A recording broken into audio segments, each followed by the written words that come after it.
Hi again guys, and welcome to episode 10 of Dirtmasters, the review series that features every real rally car that features on Gran Turismo 6.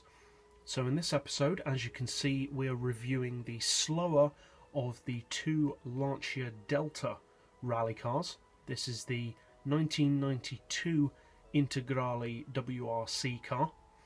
So how does it compare both to its more powerful S4 sibling and the other rally cars that feature on Gran Turismo?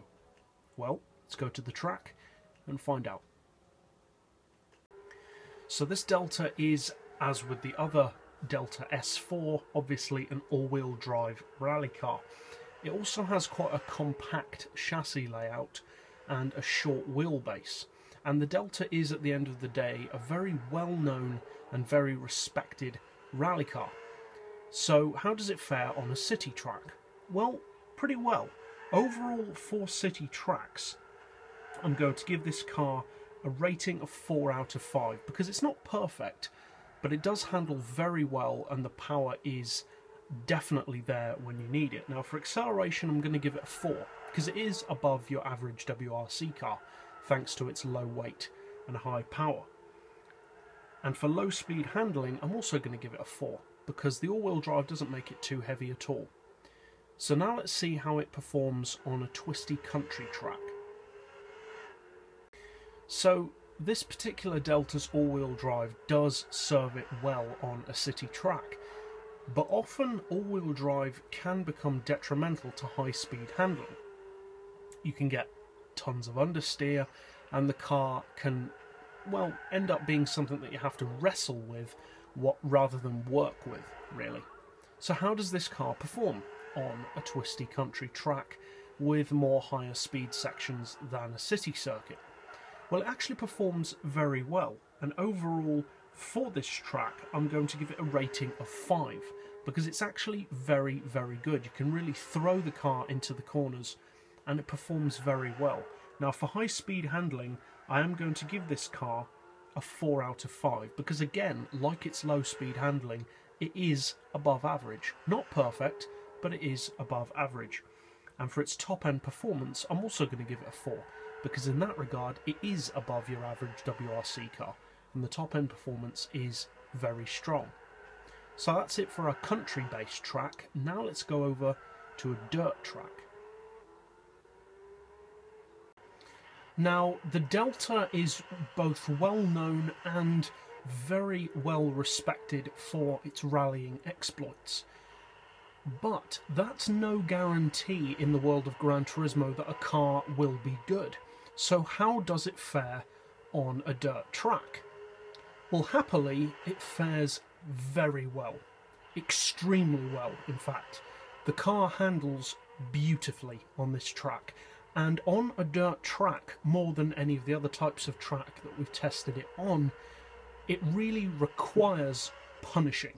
The car works at its best when it's being treated badly. You have to throw the car into the corners and slam on the brakes, slam on the throttle and treat the car badly. That is when this car works best. The Lancia Delta is not a machine to be finessed.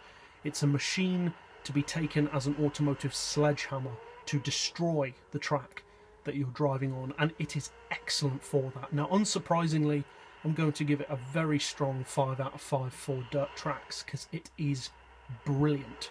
And although when you first drive it, it can appear to have an aura of challenging difficulty around the car, it really doesn't. Just overcome that and throw the car into corners and just trust, really, that the car can achieve what you need it to do, because it can.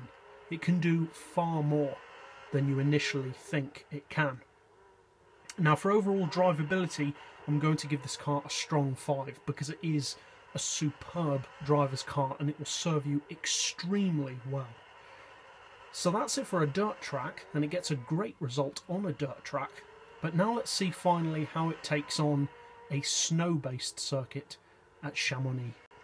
So the Delta performs very well on tarmac-based circuits and brilliantly on dirt-based tracks. How though does it perform on a snow track? Because as we've mentioned before in this series, all-wheel drive and a short wheelbase are not necessarily the best assets for a snow-based track, because it does require much more of a high-speed flow. So how does the Delta perform in this regard? Well, actually, it performs very well. Now, it doesn't feel necessarily as perfect on this track as it does on a dirt track. However, I am still going to give it a strong 5 out of 5 for snow tracks, because although it does feel even better on dirt tracks, it is certainly a brilliant car for these snow-based circuits. And the reason why I'm giving it that 5 is because snow-based tracks can, for less experienced drivers, sometimes feel like you're losing control of the car and getting into slides that you really can't maintain. With this car, that never occurs because there's just so much grip, and the car is just so obedient, really, to what you want it to do, even mid-corner. So that's it for our track-based testing. Now let's finally go back to the garage for a roundup. So overall, the 92 shape Delta WRC car is an excellent rally car, really. All round, its ability is among the best rally cars in the game, and as a tabulation of all of its scores put together, it has an overall rating of a very respectable 4.4 out of 5, which is particularly high considering that it's not the most powerful of rally cars. It's not even in the top 5 or top 10 necessarily. So for a car that doesn't necessarily have as much straight line performance as, say, some of the Pikes Peak cars, that is a very respectable result.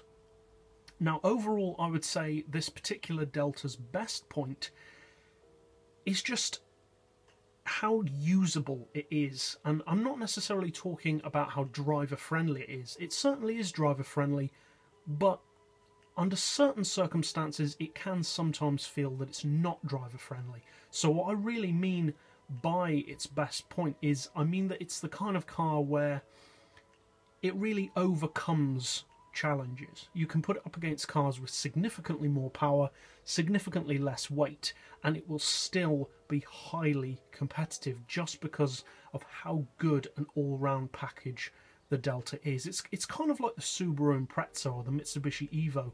It's not necessarily the best at any one thing, but it is very good at pretty much everything. So although it's not perfect at anything, its overall average is so high that it will serve you brilliantly, really, on virtually any track, dirt, snow or tarmac, that you put it up against. As far as its worst point, I would say that its worst point is probably just the initial impression that the car gives you. Now, the beauty of the Delta is that you can completely change its whole personality and character based on what settings you apply to it. But under normal or even default settings, when you first drive the car and maybe have less rallying experience, it can feel like perhaps a bit of an intimidating car. It feels kind of unrelenting and very focused at going quickly and winning, and that can be intimidating to some drivers. But just overlook that. Seriously, completely ignore that. That's just this car's initial attitude. It's not like that. If you tell the car what to do, it will do it, and it will do it very, very well. So overall, it is an excellent car. It is expensive, 750,000 credits, but that is a good 100 grand less than the more modern WRC cars, and it is better than many of them. So if you have not tried this car and are looking for a good all-round rally car, I would definitely recommend that you give this car a try. And as always, I will be putting the ratings, specs and lap times that this car achieved in the video description, so that you can compare that to the other rally cars of the series if you need to. And as always, thanks for watching.